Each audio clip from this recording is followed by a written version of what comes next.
Hello and welcome back to our podcast. This is Ruby, Youngshin and Jimin.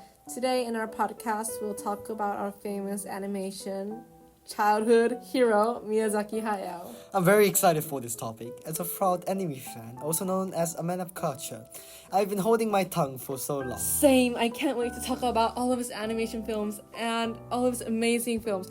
I was really into all of his artwork, especially Howl's Moving Castle and How is the Man of My Dreams, and the way you nerds need to chill a bit. Better remember the whole point of our podcast. He is more than just an animaker. Remember that our podcast is currently handling historical figures right now. We need to talk about how he would remain historical figure. Yeah, thanks for the reminder. So we'll talk about not just animation films. We'll talk about what kind of impact he left for our society and what impact he will left on our life. So, way back to Totoro and Spirited Away were even a theme. Miyazaki was born in Tokyo 1941, right in the middle of World War II. Can you imagine being born during a world war? But his family was actually doing pretty well because his dad owned a company that made airplane parts for the fighter jets. While everyone else was struggling, they were making money off the war. Yeah, but having money doesn't mean the world wasn't terrifying. His earliest memories are literally of cities getting bombed. His family had to pack up and move so many times because of air raids. And his dad is making parts for the planes that are supposed to shoot those bombers down. It's weird when you think about it. Your family's job depends on the war, but you're also really terrified by the war. Exactly. And that's probably why he's obsessed with airplanes in his movies, but also super anti-war at the same time. Planes are beautiful and magical in his films, but the war is always terrible. It's almost like he's working through his childhood feelings through animation. Oh, and his mom was really sick with tuberculosis for most of his childhood, so he had to grow up so fast and take care of himself. You can see that in his movie too. Many of his characters were dealing with sick parents who were having to be mature than their friends. So after the war ended, Japan was rebuilding from the damage. Miyazaki grew up watching his whole country transform from a war-focused society to something completely different and larger. He lived through his historical moments where everything changed. Traditional Japanese culture was disappearing, cities were rebuilt, technologies was advancing so fast. Certain changes were happening. Yeah, and you can see that tension in all of his films. There's always this conflict between old ways and new ways, between nature and technology. That's not just random, that's literally what he experienced growing up. In my opinion, he seems like he's trying to process the Cold War era and Japan's rapid growth through his art. So how does this work? He's become an animator.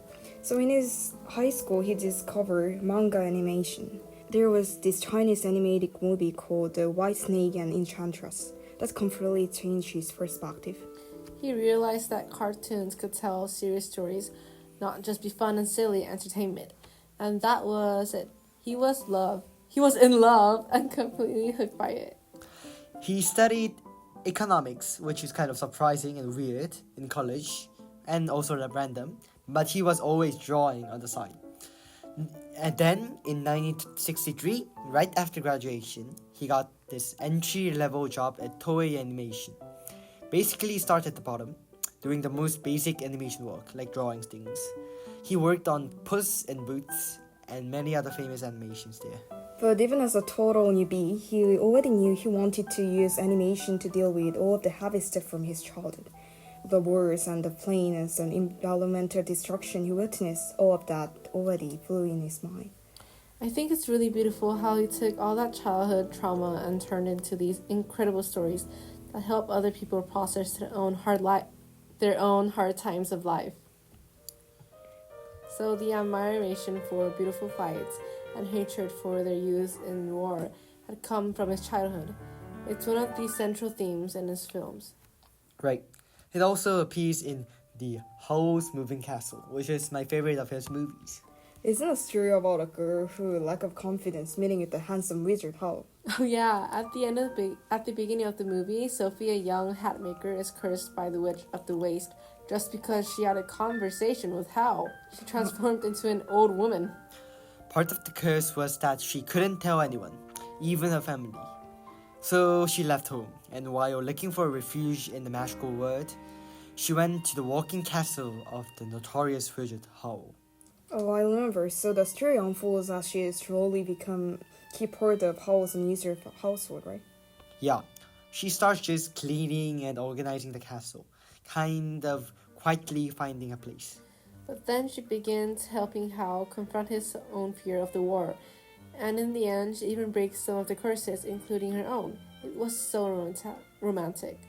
Oh, but we went too far. Let's go back to the main point, the theme of flight and war. You can really see how Miyazaki contrasts the beauty of flying with the horror of war. Oh, I remember there was a scene of Hao and Sophie flying together through the sky. Yeah, it's one of the parts that depicts flying as a wonderful thing. I could actually feel a sense of freedom too. But soon after, the sky turned into a battlefield. Huge airships go around dropping bombs and filling the sky with smoke and fire. And Hao also joined the war because of the lower common, right? Right, the magical power he used while fighting. Because of that, he becomes a monster. Oh, and it's one of the most famous scenes. Sophie met Hao, who just became a monster and wants to be alive alone.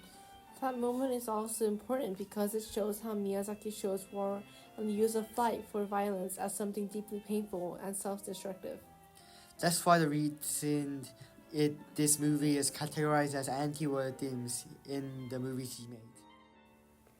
I like the music in the Hao's moving castle too. It's so upbeating. I wonder whether there's something special to it. Actually, the music from Howl's Moving Castle is special. It affects the movie's consistency a lot. Oh, I knew that they were all composed just one theme, right? Yes, Miyazaki wanted it to be very consistent so that the audience is not confused by the sudden change between Sophie, an 18-year-old girl, and a 19-year-old grandmother. Oh, I see, but it doesn't seem so easy. Like, there's so many OSTs in the movie. The composer, Joe Hisaishi, also said that I had to create different versions that sounded the same or almost different. After directing OST with the main theme, repeated 17 times or more with various variations. But I think it affected the movie a lot. Also, the songs were very good. I like the song Merry Go Round of Life. That song particularly is very meaningful and impactful to the movie. It was used as a switch to make the change of Sophie from an 18-year-old girl to a 19-year-old grandmother to feel less awkward. Doesn't it appear in the ending scene? I remember hearing it with the ending credit. Yeah, it also appears during the ending credits, where its piano melody merges with the final theme, The Promise of the World. I really like the title, enhancing the emotional impact.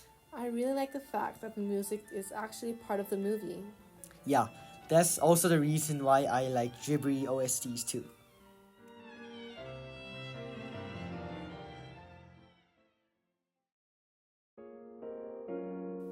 Oh, and let's move on to the next movie, Porco Rosso. It's kind of similar but more reflecting 1990 Japan's and 1920s Italian-specific situations. Oh, the pig with the hat on? I heard it started from an advertisement for Japan Airlines. But because of Miyazaki falling into the story, so he made it into a full-length film. Right, and around the late 1920s and early 1930s, Italy was not just in fascism but also in jazzmania. Jazzmania? What is that? In 1920s Europe, American-style jazz got tremendous popularity. It is associated with the desire of the people who wanted to get rid of the consequences of the war and oppressive political atmosphere. But of course, the fascist government under Mussolini disliked this trend. They started to restrict jazzmania, saying it was decadent, so it became a symbol of resistance and freedom. And the main character, Porco Rosso, is portrayed as someone who pursues freedom and romance, right? Right, he was actually an Air Force who has done a great service for his country. But at the beginning of the movie, he was living as a bounty hunter, avoiding government's observation. At the middle of the movie, his former co-worker, who is still under the Italian government, went to ask for his rejoining. But he firmly refuses, even saying it is better to be a pig than a fascist. Oh, that is the most famous saying of the movie. It is the part that explains why he became a pig. And I also remember the scene, Parker seeing the dad comrade flying in the sky. Yeah, overwhelmed by guilt coming after participating in the war, he decided to not live as a human anymore, and he became a pig. But he wasn't just a pig. Porco Rosso is also depicted as a warm guy, a pig, who strived for the ordinary people. He never fought in an unjust way, even with flying pirates. Going back to the topic I mentioned earlier, even though the setting in 1920s Italy, Porco Rosso clearly reflects Miyazaki's criticism of 1990s Japan. It was right after the collapse of the bubble economy.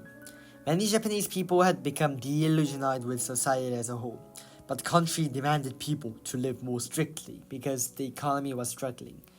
So this made people feel even more exhausted. So Porco's decision, living out of the social system, pursuing freedom and personal value and genuine connection with people, Miyazaki suggests an alternative life for Japanese people in 1990s. Oh, and there were many more movies that he made with themes like anti-war. Grave the Fireflies has the background of Japan during the World War II. And also there are movies with the theme of marine pollution like Ponyo. While he even handled environmental problems, we cannot say he was just an animator. He should be called more as a social critic who emphasized personal actions and responsibility. So, not very surprisingly, Miyazaki was awarded a lot of awards from various institutions. Did he win the famous Oscar award? I've heard that he won it several times. True, he won the Oscar award twice with his movies, Spirit Away and How Will You Live. I knew that he became an oldest winner of the Best Animation Feature Film Award with his win in 2024. Also, he had been nominated for several Oscars with movies like Howl's Moving Castle and The Wind Rises. Are there any other awards other than the Oscar? He was awarded many achievement awards too. Considering what he have done, it is not surprising at all that he received so many cultural achievement awards. He also won the Ramen Magsaysay Award. Do you know what it is? No idea what it is. The Ramen Magsaysay Award is often called the Nobel Prize of Asia. It honors individuals or organizations in Asia who benefit society. So Miyazaki won that too? Yes, he is honored for his lifetime dedication and influence in the fields of art and animation. Moreover, he was given the title of Person of Cultural Merit by the Japanese government, which is a very honorable title. So Miyazaki Hayao was rewarded for all of his hard work and suffering after all. It's such a happy ending, like the ones in his movies. So what kind of historic impact Miyazaki Hayao leave on art? He already has. His influence on both the art and animation industries is huge. He changed how people see animation. I mean, look around. The Ghibli style is everywhere right now. People are asking ChatGPT and image AIs to draw them in Ghibli style. It's gone viral. But honestly, part of me wonders, is this appreciation or are we crossing the line into something else? Because the truth is, it takes hours, sometimes say, to draw a single picture. There's so much labor in each image. So when we replicate that with a few clicks, it's worth asking, are we honoring that legacy or are we skipping over it? Miyazaki also disapproves AI art. He says it looks soulless. He also says that it was a privilege to be a part of the lost era, where films could be made with just paper and pencil, in the 2014 Oscars. But it's a trend, right?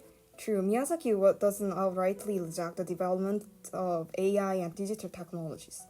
But he believes that AI work lack of essence of art, human touch, and the creator unique emotions, which makes some have no true artistic value. Not only in art, he is also a giant in the animation industry. He elevated Japanese animation beyond mere entertainment to a recognized genre of art and culture worldwide.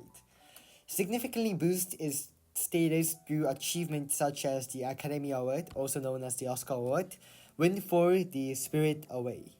Also, Studio Ghibli, founded by Hayao Miyazaki, has become an iconic symbol of Japanese animation. His artistic philosophy and hand-drawn production methods remain industry standards to this day. Moreover, animators trained at Ghibli actively contribute to various work across Japan, where Miyazaki's influence is clearly evident: background, art, storytelling, and more. Wow, what a figure. He is an environmentalist too. Miyazaki's works consistently convey a universal message of respect for the environment and all forms of life. Yeah. Miyazaki's works have demonstrated that animation can deeply influence people and drive social change. Therefore, even aside from the artistic value or success within the animation industry, they hold significant worth. Still, Miyazaki's influence ran deeper than any viral trend. He elevated animation to an art form that could speak war, peace, childhood, aging, nature, and anything in between. And most importantly, watching a Ghibli animation is always a joy. Oh, it's time to round up our podcast today. Right, but before we finish, I think we should highlight... In a sense, Hayao Miyazaki's historical mark is not just about a successful filmmaker. He is a visionary artist who redefined what animation could be. He enriched global cinema with his unique storytelling and reminded the world that animation is art, deep, emotional, and enduring. Yes, thank you. His work will continue to be studied, admired, and cherished for the generation to come. Truly, he is a titan of cinematic history. So, thank you for joining us today. We hope you enjoyed diving into the world of Miyazaki. We'll be back with more episodes soon. So, bye everyone. Bye! Oh, and if you enjoyed the podcast, don't forget to like and subscribe. See you next time. Bye. Bye!